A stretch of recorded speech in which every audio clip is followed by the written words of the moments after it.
No estamos solos. Siempre soñamos con tener una casa propia.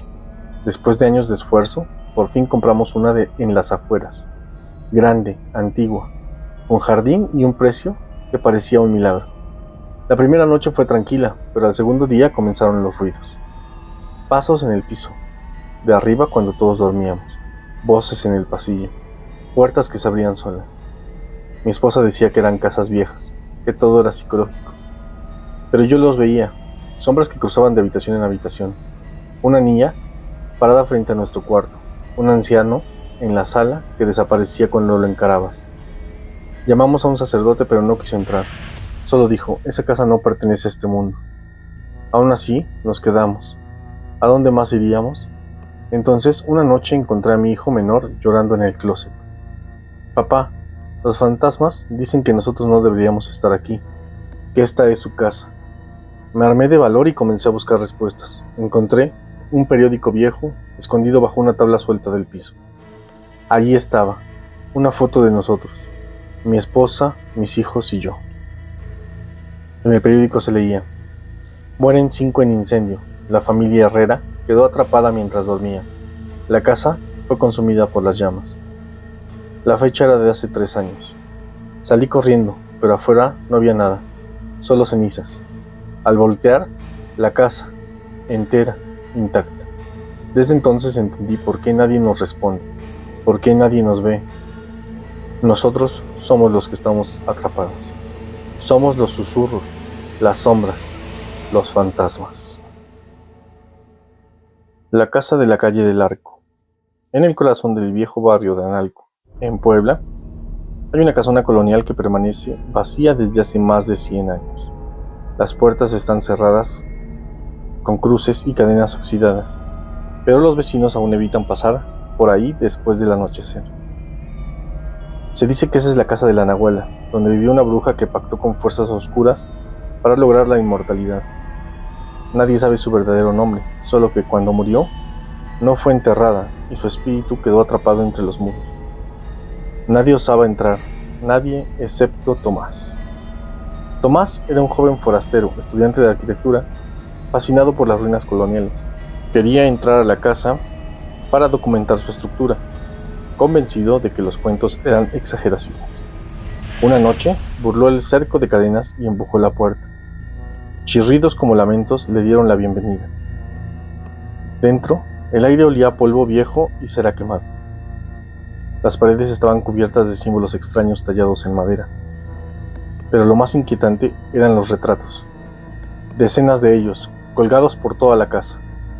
Rostros femeninos de distintas épocas, pero todos con la misma expresión vacía. Los ojos parecían seguirlo.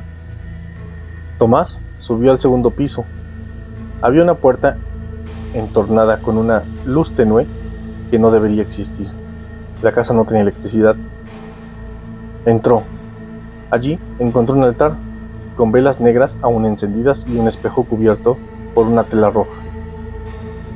Contra todo instinto, Tomás retiró la tela. Se vio a sí mismo, pero su reflejo no lo imitaba. El reflejo sonrió. De pronto, la habitación cambió, las velas se apagaron y una voz susurró en su oído. Ya era hora, hijito. Tengo tanto tiempo esperándote. Tomás intentó huir, pero el suelo crujió y lo atrapó. Una fuerza invisible lo arrastró hacia el espejo. Gritó, pero el sonido no salía. En un instante, fue absorbido. Al día siguiente, la puerta principal estaba cerrada de nuevo. Nadie lo vio salir. Nadie lo volvió a ver. Desde entonces, cuentan que hay un nuevo retrato colgado en la casa, junto a los demás. Y si te atreves a mirar fijamente, uno de los rostros parpadea. El paciente del cuarto 313. El hospital general de una ciudad era viejo, de esos con pasillos largos, techos húmedos y escaleras que crujían como si no quisieran ser pisadas. El cuarto 313, al fondo del segundo piso, estaba inhabitado, no por falta de camas ni por mantenimiento, sino porque nadie quería trabajar allí. Las historias decían que ese cuarto estaba maldito, que todo paciente que entraba terminaba muerto en menos de una semana, que se escuchaban golpes en la puerta cuando estaba vacío, que por las noches se encendía la luz sola, aunque los focos ya no servían. Ernesto, un médico interno en su último año, no creía en cuentos. Estaba cansado de sus superiores, de los turnos eternos, del olor a antiséptico y de la sensación de estar atrapado entre la vida y la muerte todos los días. Una noche, por una urgencia de espacio, decidieron usar el cuarto 313 y asignaron a un paciente en estado grave sin identificación, hallado en la carretera con múltiples fracturas. Ernesto fue el primero en entrar. El paciente inconsciente estaba vendado casi por completo. Solo sus ojos extrañamente abiertos parpadeaban de vez en cuando. No hablaba, no emitía sonidos, pero miraba fijamente el techo, o a veces, directamente a Ernesto. ¿Puede oírme?, preguntó. Ninguna respuesta, solo el monitor con su ritmo cardíaco constante. Pero al salir del cuarto, Ernesto comenzó a escuchar su nombre, susurrado en los pasillos vacíos. Ernesto, ya estás aquí. Lo ignoró, pero al revisar los archivos del paciente notó algo imposible. Ya había sido admitido antes, exactamente un año atrás, en el mismo cuarto, con el mismo diagnóstico, también sin nombre. Cuando preguntó a los administrativos, solo le dijeron: ese paciente no existe en nuestros registros activos.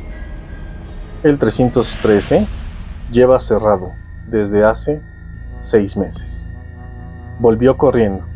Al entrar al cuarto, la cama estaba vacía, las vendas en el suelo, el monitor apagado, y en la pared escrito, con lo que parecía sangre seca, un mensaje: gracias por regresar, doctor, ahora descansa tú. Ernesto cayó al suelo de golpe, un dolor agudo en el pecho, mareo, náusea. Alguien entró corriendo. Despertó horas después, en la cama del cuarto 313. No podía moverse. Vendajes por todo el cuerpo, ojos fijos al techo. La puerta se cerró. Entró un nuevo interno que no conocía, un joven, nervioso, con el uniforme arrugado. ¿Puedo irme?, preguntó. Ernesto quiso gritar, pero no podía. Solo podía mirar. Y mientras observaba, supo que el ciclo empezaba de nuevo, porque el paciente nunca sale del cuarto 313, solo cambia de cuerpo.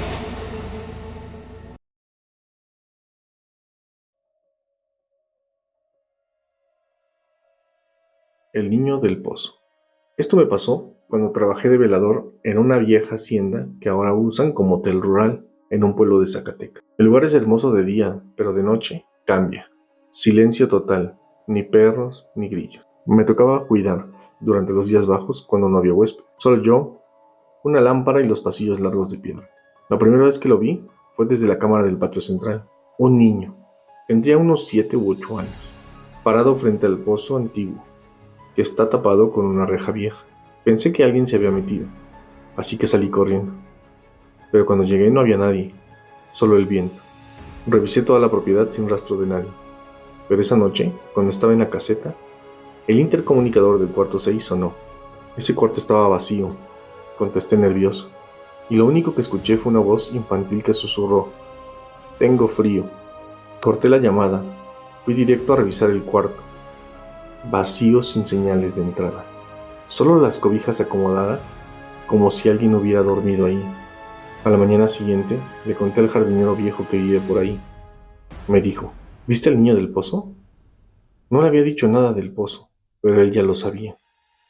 Me contó que hace décadas, cuando la hacienda aún funcionaba, un trabajador descuidado dejó el pozo abierto. Y el hijo del capataz cayó. Nadie lo encontró nunca. Desde entonces, dicen que el niño aparece solo cuando el lugar está solo, como esperando que alguien lo saque. A veces pide ayuda, a veces solo llora, pero lo que nunca hace es irse. Yo aguanté solo una semana más.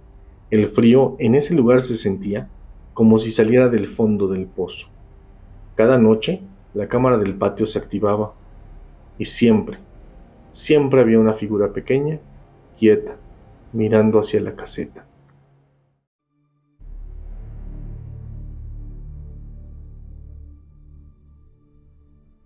Entrega especial. Luis trabajaba como repartidor de comida por app. Era joven, callado y acostumbrado a las calles oscuras de la ciudad, pero evitaba una zona en especial. La calle Niebla, una privada sin salida que no aparecía bien en los mapas.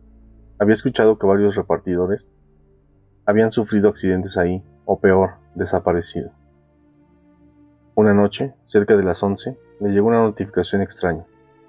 Entrega especial, dirección, calle Niebla número 7. Entrega sin contacto. Le ofrecía el triple de paga. Dudó, pero aceptó. Al llegar, notó que toda la calle estaba completamente oscura, como si no existiera. Las casas eran viejas sin ventanas, con puertas podridas. Nadie en la calle, solo silencio. Tocó la puerta número 7. No hubo respuesta. Dejó la bolsa colgada. Tomó una foto como comprobante y se fue. Pero al revisar la foto, la bolsa ya no estaba.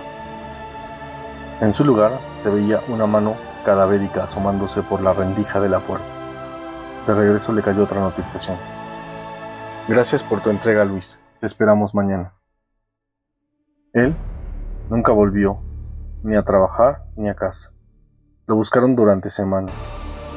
Lo último que supieron fue que su cuenta siguió activa. Otros repartidores comenzaron a recibir mensajes desde su usuario, invitándolos a hacer entregas a esa misma dirección. Uno de ellos, por curiosidad, fue y encontró una bolsa colgada en la puerta, con la moto de Luis oxidada y cubierta de polvo como si llevara años ahí.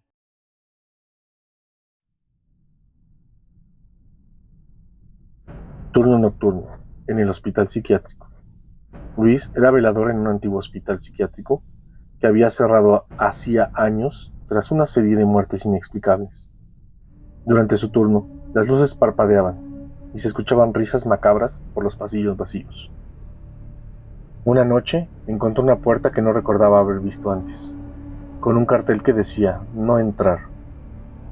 Curioso, abrió la puerta y descubrió una habitación con camas oxidadas y manchas en las paredes. De repente, una voz le susurró al oído: "Ayúdame a salir". Luis vio una figura oscura sentada en una de las camas, con ojos huecos, que parecían absorber toda la luz. Trató de cerrar la puerta, pero esta se cerró sola detrás de él, atrapándolo dentro. Desde entonces, nadie ha vuelto a verlo.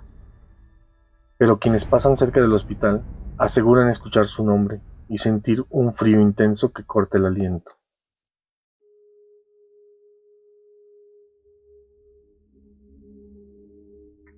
La sala de emergencias cerrada. Luis, el nuevo médico de guardia, fue asignado a la sala de emergencias de un hospital antiguo, famoso por historias de pacientes que desaparecieron sin explicación. Una noche, mientras atendía a un paciente grave, escuchó gritos y pasos en los pasillos vacíos. Al investigar encontró una sala que parecía estar congelada en el tiempo, con camillas vacías y sangre seca. Intentó salir, pero las puertas no abrían. Entonces, vio a todos los pacientes y médicos atrapados en un bucle, reviviendo la misma emergencia una y otra vez sin poder salir. En el momento en que entendió que también estaba atrapado, la puerta se abrió y Luis despertó en su casa. Pero al mirar al espejo, vio su reflejo con un vendaje en la cabeza y señales de haber estado en coma por semanas.